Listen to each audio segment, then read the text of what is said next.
They say a man doesn't bargain with the devil. He just runs out of choices. I learned that on a Sunday with dust in my teeth and a preacher blinking like I'd tracked manure into God's house. 3 months without rain had split my pasture. I'd buried more steers than I'd branded. The bank's letter was thin as a razor. Cornelius Slade waited at the clapboard church. Beside him stood the woman I was to marry, Adelaide Slade, heavy in the hips, dress tight at the shoulders, skin pale as flour. No nerves, no blush. Eyes like a dry creek bed in August, out by the corral before the vows. Slade named his price. 1 cow, he said, my last healthy one. You marry my daughter. You take her and the animal home today. Month's feed thrown in. I looked at the cow, ribs not showing, hide glossy, eyes bright. She looked like mornings I hadn't had. In years, I wish I'd argued. Truth is, you can't chew pride. My well coughed mud. Cartridges rattled low. I nodded. Inside, the preacher's voice wandered through scripture, like a thirsty mule nosing a dry stream.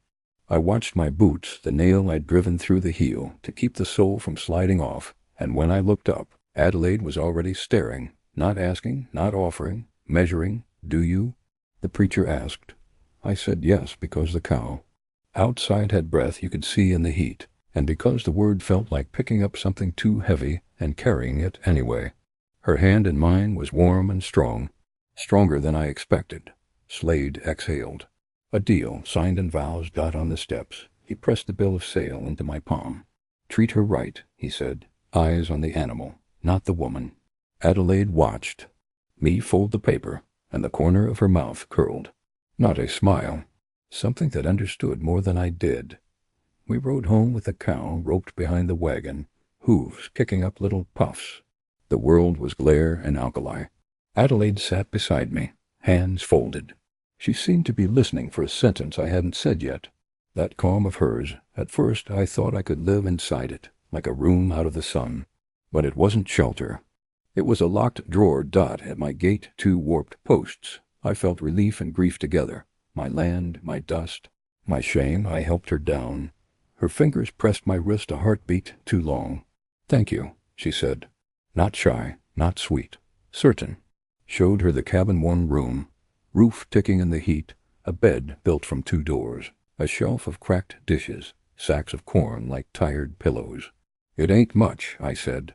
It's enough, she answered, and a spark lit in my chest before an almost smile trimmed it down. I wanted to believe we'd settle like silt chores divided, fire banked, compromises found in the quiet. That's what I told myself while the sky bled and the cow bawled once soft, like a promise. But when we stepped inside, my bride slid the bolt with a single click and faced me with those measuring eyes. In that clean church dress in my starved cabin, she looked not like a woman rescued, but like someone arriving to start a job. That was the moment I understood what I'd traded. Not just a ring for a cow. I'd married survival itself, and it wasn't the forgiving kind. She turned the bolt slow, as if each inch were a choice, then slipped 2 fingers beneath the seam of her bodice and drew out a brass shield, no bigger than a biscuit. The lamplight found it and held. Don't panic, she said. You're married, Mr. Mars, but not to Adelaide Slade. My mouth went dry enough to strike sparks. Then who? Catherine Walsh. She set the badge on my table like a coin no one could cover. The letters were clean and mean. Pinkerton National Detective Agency. You are now my husband by church and paper, and for the next 48 hours my accomplice. I laughed. Once a hard sound that wasn't laughter. Accomplice to what? To the death of Cornelius Slade, she answered so calmly I flinched, but I'd settle for his confession. I stared at the badge, then at the woman I'd hauled over my threshold, like a sack of winter feed. I wanted to unknot this back. To Simple, cow, marriage, milk for dignity. But Simple had just pulled a gun on me. She unpinned her hair. The room seemed to lean.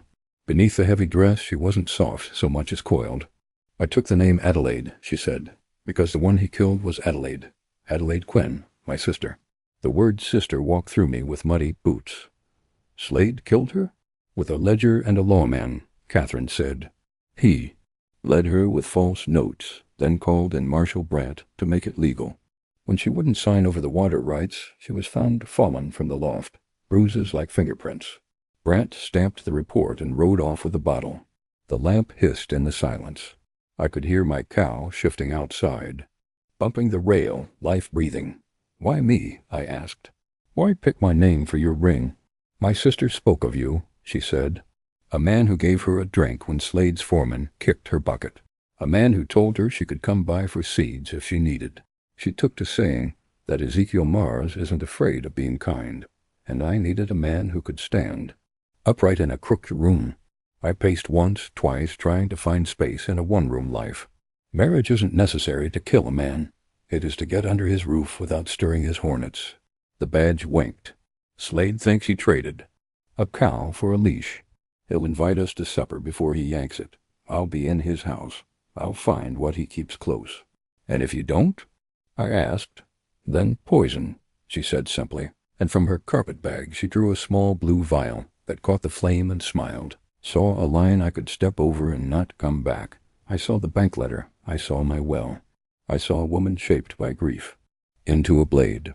"I won't be party to murder," I heard myself say, and my voice was my father's, tired, stubborn, unremarkable. She studied me. The calm that had unnerved me at the altar wasn't contempt. It was control. "I don't need you to like blood," she said. "I need you to keep the door shut while I make him face what he's done." The badge stayed on the table, between. "You like a fixed star." I sat, slow, and nodded once. "Tell me everything," I said. So she did. And with every word, my wedding night pulled its boots on and walked into outlaw country. Dawn came thin and sorry, the light crawling over my porch while the cow blew mist. Catherine had slept in her dress, boots at attention, revolver where her hand could fall on it. I hadn't closed my eyes.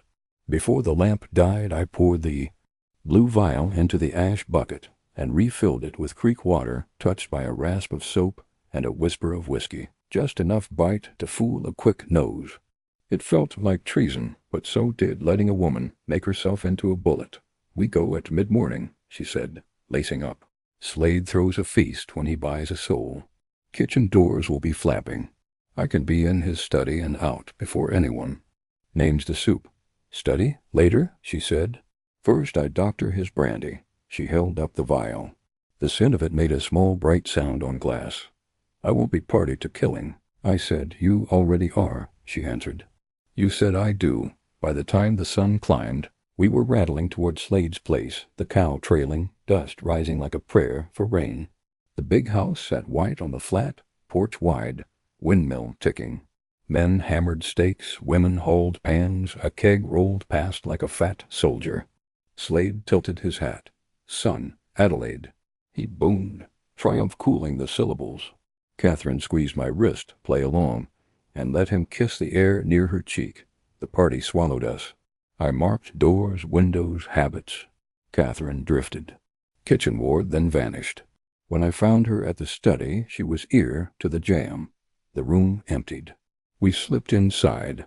The decanter sat squat, a bishop guarding a sheet of glass. She drew the vial. "Stop," I said.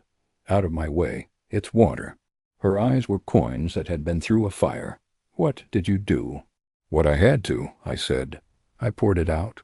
Her anger came quiet, which was worse. For a heartbeat I thought she'd shoot me, then drink from the decanter and let the world explain it. "You had no right." I had the only right left to me. I swore an oath even if the name was wrong. "I won't carry a murderer's ring." "Not yours, not his." Outside, fiddle and laughter. Inside, our hearts. I lowered my voice. "If he dies now," Brant writes the story, "Slade will be a martyr. You'll be a monster. But the ledger you told me about, bring that out into daylight," and he hangs himself with ink. Her gaze moved desk, wall, safe, the framed map of water rights. The calculation crossed her face like a cloud letting go of sun. She corked the vial and slid it away. "Find the ledger." Where does a proud sinner hide proof? Somewhere he can touch. Catherine pried at the map's frame. The nail squealed. Behind the paper, a slot. Her fingers came back with the black book, edges greasy from a rich man's hands. We didn't. Smile. We listened to the house breathe. She lifted her skirt and nested the ledger inside the cage of crinoline. "You carry the smile," she said. I'll carry the weight." We stepped into the hall as a maid passed with a tray. Slade's voice boomed for a toast. Catherine's hand found my sleeve again, not warning this time. Almost gratitude. Almost. We had chosen exposure over blood. It was a different kind of killing, and one we might live with. We made it back ahead of the heat falling to purple. Catherine eased the black book out from the cage of her skirts and set it on my table, like a live thing you had to speak softly around. I flipped pages with the back of my knuckle to keep the grease off. Dates, amounts, initials that weren't hiding as much as daring anyone to read them. Brant's name lived there in 3 places, neat as a bookkeeper's grin. "Judge Harlan won't touch Slade without witnesses," I said. "This is ink. We need voices." "We'll find them," she answered, but her eyes never left the ledger. "Tonight we hide it. At dawn we ride." I showed her the loose board beside the stove, my winter root cellar reduced by summer to a crawl space where jars used to try being potatoes. "Not much," I said. "Enough," she answered, and wrapped the book in my spare shirt. We slid it under, settled the plank, set the shovel on top the way I always had, so a man would see what he expected to see. The cow lowed once, a sound like a question. I brought her a bucket.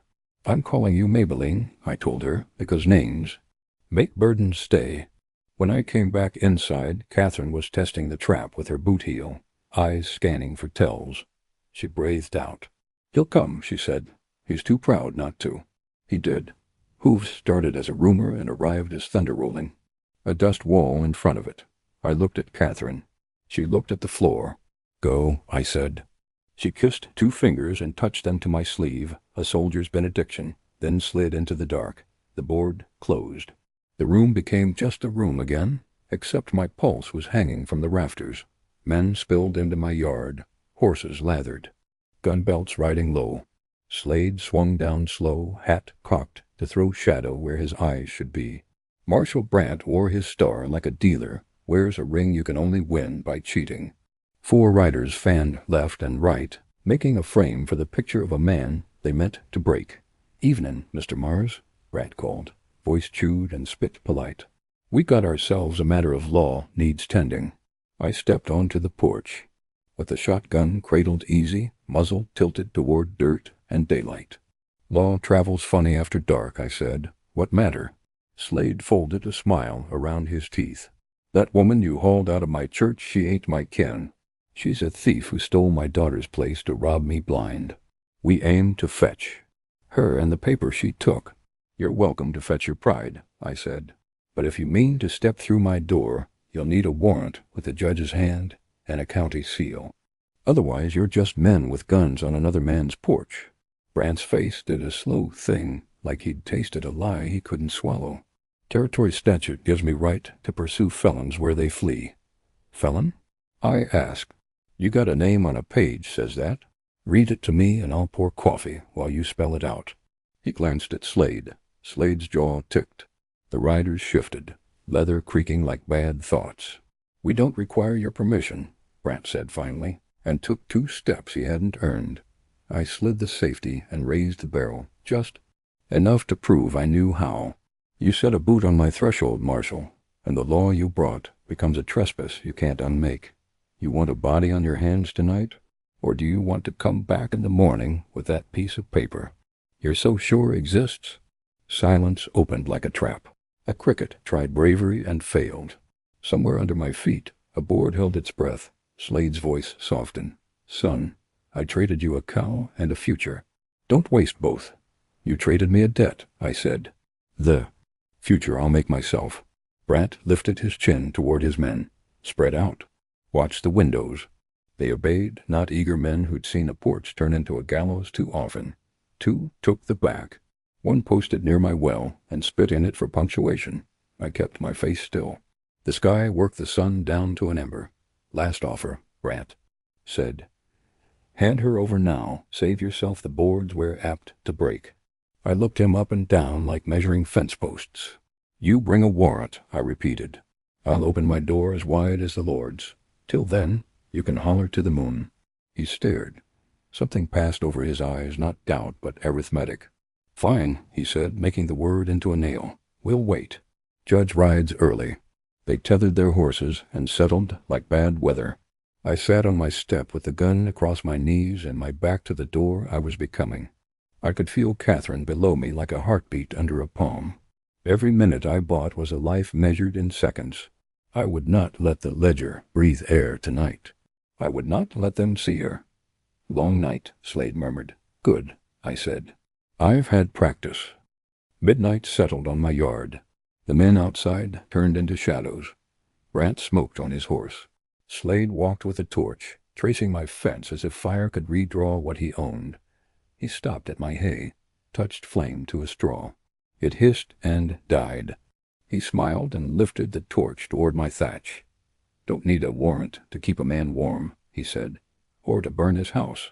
I raised the shotgun. Under my boots, the floor held its breath. Catherine lay below it, ledger wrapped in my shirt. Men shifted closer, wanting me to flinch. I counted with my ears. 6, maybe 7. The torch climbed, orange-licking dry grass. I didn't think. I snapped the barrel up and fired. The blast took the head off the torch. Pitch spat stars. The stick flew from Slade's hand and tumbled into the hay. Fire found itself fast. Everything went loud. Horses plunged. Hats beat at sparks. A shot went wild and bit my door jamb, the wood hiding Catherine. I stepped into the mess between them and the house because there was nowhere else to stand. "Back off." I shouted. "Set one more coal and I'll salt this yard with your teeth." Smoke climbed. The hay roared. I dragged a tarp and beat at it, palms cooking through the canvas. Out of the corner of my eye, I saw Slade sighting the moment like a rifle. He opened his mouth to turn my defense into his excuse. The trapdoor whispered. Catherine rose from the floor, soot on her cheek, the gun in her hand more truth than threat. "Gentlemen," she called, voice sharp and clean, "you're surrounded." Brant laughed. "By who? The honest dust?" "By the United States," she said. She stepped beside me, badge up in the firelight. "Marshal R.J. Hanley rides, with warrants for corruption and racketeering. He's late, but he's thorough. It was a bluff, and I felt it bending. I braced to sell it with my body. Then the night answered. Hoofbeats, steady and many. A whistle, a reply. Lanterns gathered. At the road, low as stars. Horses squared. Rifles ready. The lead rider raised a paper to catch the flame. Marshal Hanley. He called, by order of Judge Harlan. Brant's head snapped toward Slade. For one hard second I thought they'd fire. Catherine stepped. Off the porch like she'd set the music herself. "Marshal," she said, "these men are trespassing and attempted arson. I have further business for your custody." Hanley swung down, boots quiet, eyes everywhere. A compact man, plain and steady. He took in the smoldering hay, my torn tarp, the scorch on Slade's pride. "Evening," he said. "Marshal Brant, Mr. Slade." Brant tried a smile that had worked in softer places. "We were subduing a fugitive and a thief." "Good," Hanley said. "I'm subduing two." His men flowed into my yard. In a minute it was orders and open hands. Rifles to belly, pistols laid where the dirt could judge them. Slade's riders found their mouths, but not their nerve. The fire sulked to smoke. I stood with my shotgun feeling like a stick I whittled. When I was 8, Catherine's shoulder touched mine, quick as a pulse. She kept her eyes on the law and let out the smallest breath. I had started the fire. She had started the truth. And the law, late as rain, finally came to see both.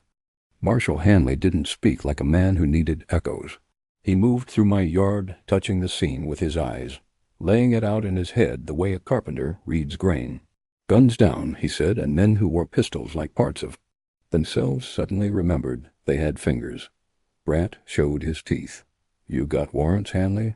Hanley unfolded a packet, the paper fat with signatures. "For you, Marshal Brant, bribery, intimidation, dereliction of duty.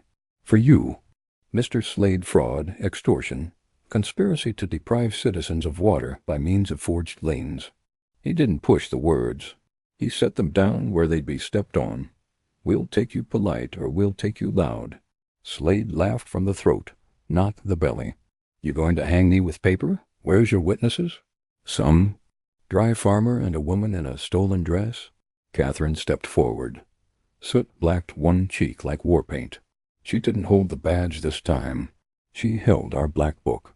"Here's your witnesses," she said, and passed the ledger to Hanley. "Every theft you signed, every loan you booby-trapped, every bottle you bought Marshal Brant to look the other way." Hanley opened the book, and the knight leaned in. He traced a line with one blunt finger. "Widow Bennett. Adjustment fee paid to B. Brant, $2.50. Another line. "Hector Vale. Damages for taking back his own cattle."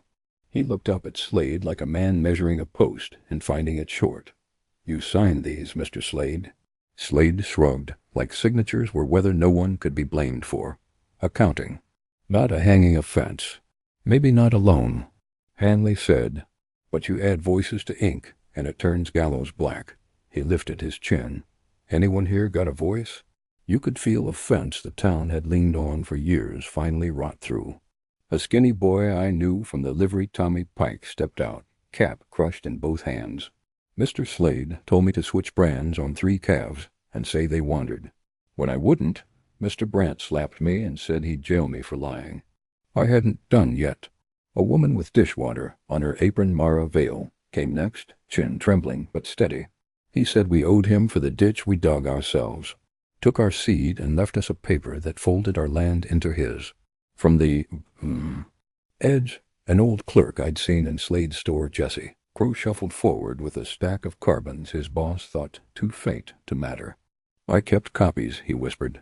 "I ain't proud. I got tired." Every voice put a stone in the ledger's pocket and walked it closer to the river. Rant's smile hardened, then cracked. He started to reach half an inch toward the gun. He would never live to clear. Hanley didn't blink. "Don't," he said, and the word hung there with iron in it. Catherine's eyes never left Slade. "You used the law like a branding iron," she said. "You burned it into folks and called it ownership." Slade looked past all of us over the roofline, into some future where money keeps walking, even if legs are cut off. "You think a crowd makes truth?" he asked. "You'll go home. You'll need credit. I'll still have what you don't." "Not tonight," Hanley answered, calm as a plumb line. He nodded once, and 2 deputies took Brant's wrists. The star came off easy metal that had never grown roots. They turned Brant and walked him hands behind, surprise widening his stride. Slade pulled away when they reached for him. For a second I thought he'd bolt toward the dark beyond my fence, like a coyote who'd lived too long off chicken. I lifted my shotgun enough to say I understood. He stopped. Pride kept him taller than the men who closed on him, but pride didn't. "Stop iron," the cuffs bit. He winced not at pain, but at being made common. Hanley shut the ledger like a Bible after the amen. He set it in an oilcloth pouch and handed it to a deputy whose face could have been carved from the same wood as mine. "Chain of custody," he said. Then he touched the brim of his hat to Catherine. "Ma'am," she nodded once. "Not Victory Dash accounting dot around us?" The yard breathed. Neighbors I hadn't seen in months because drought makes people into islands came closer, as if the ground between us had dreamed a shade. Someone laughed, strangled and grateful. Someone else cried like he finally had the right to. Slade met my eyes as they led him past. There was no plea in him. Only the flat question of a man who'd always owned the answers. "You think this ends it, Mars?" he asked. "No," I said. "Just begins it where it should have started." They took him and Brant to the road, lanterns bobbing, hooves steady, papers safe. The night didn't feel lighter so much as level. The kind of level you can build on dot. Catherine stood with her hands empty for the first time since noon. I looked at them and saw all the things she'd held. She saw me looking and let her fingers tremble once, then put them still in her pockets like a secret between us and the dark. Dawn didn't break so much as bleed. The marshals had gone, the hoofprints cooling in my yard like punctuation on a long sentence finally ended. Smoke ghosted the fence line. I poured water for Maybelline and for us. Catherine sat on the step, with her boots off, toes white with dust, badge back in her pocket, like a secret she'd earned the right to keep. "You picked me on purpose," I said, no accusation in it, just the ache of a man poking a bruise to see if it still hurts. She looked at her hands, as if they belonged to someone who'd done a lot of talking in the night. "Adelaide used to come into town on Saturdays," she said. "Tied her hair back with a red ribbon so it wouldn't get in the pump. Slade's foreman kicked her bucket over one hot noon. You crossed the street with yours and said, "Take." "Mine first, ma'am. I can wait." You didn't even look at him. I remembered the day and not the face, like a tune you've hummed while mending and can't name later. Didn't seem worth a fight. She went home that night and told me there were two kinds of men out here, those who love power and those who respect thirst. She said your name without asking anything from it. That word thirst went through me. My pride had been a dry well. I'd sold it for a cow and a ring and learned they weren't the only things you could trade. I wasn't brave, I said. I was tired of watching people be small. Tired is honest, she said softly. It's where most courage starts. A meadowlark tried the morning. Maybelline chewed, tail flicking. Catherine set her chin on her knees. I wanted to kill him, she admitted. No flinch in her voice. I thought justice was a straight line, poison in, evil out. But that ledger, it was uglier and truer. It names what he did, so the world has to say it with us. Your sister. I let the name rise. Careful. Adelaide Quinn. She wanted a ranch where girls could grow up without asking a man's permission to breathe. A place with a windmill that didn't know who owned it, only who needed it. She thought you might help her find seed. I thought you might help me light a match. She glanced up, almost smiling. Turns out you're more water than fire. I shot his torch, I said, and we both laughed, small and tired. We were husband and wife in the way a ditch and a sky, our neighbors adjacent, necessary, not yet touching. The vows had been bought and bent by a bully, but they were still words we'd said in front of a God who didn't sign ledgers. You want an annulment? I asked, the practical question hiding under the bigger one. She rolled the thought between her fingers like a coin. I want a future not defined by him.